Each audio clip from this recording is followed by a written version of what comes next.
And I will also say, every time somebody sees this, there's not a week that goes by that we don't get 2 or 3 people to say, is it for sale? Is it for sale? Will you ask them if it's for sale, even after we tell them what it cost? Well, I mean, are you able then to use some of the space-saving ideas and maybe license them or even reproduce them on a larger scale for other types of installations? Well, this is what's happening throughout the country, is that micro-dwelling units are trending big.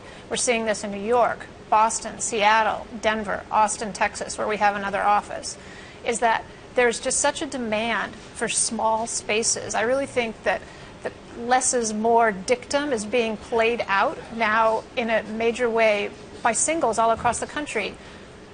33% of New York households are single-person households.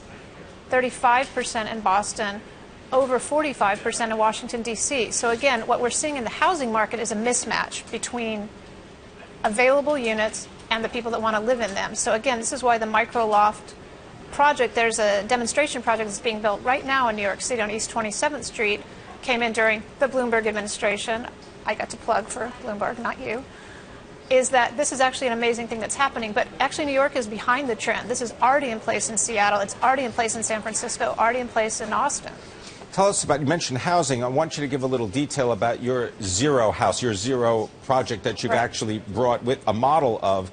And I wonder if you can describe things like the cost and what's it designed to do. Right. I'll come back just for a second. So the Manhattan Mico Loft came in just under $950 a square foot, which is really high for New York City.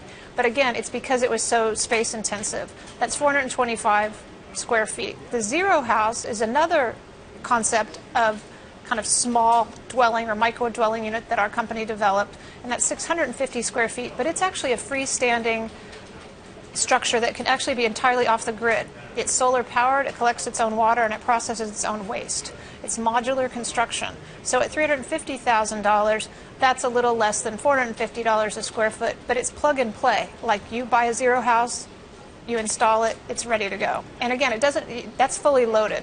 And the price goes down if you want to do a grid or intertie to the electrical grid. It comes down if you have a different idea about kind of solar power, waste management, things like that.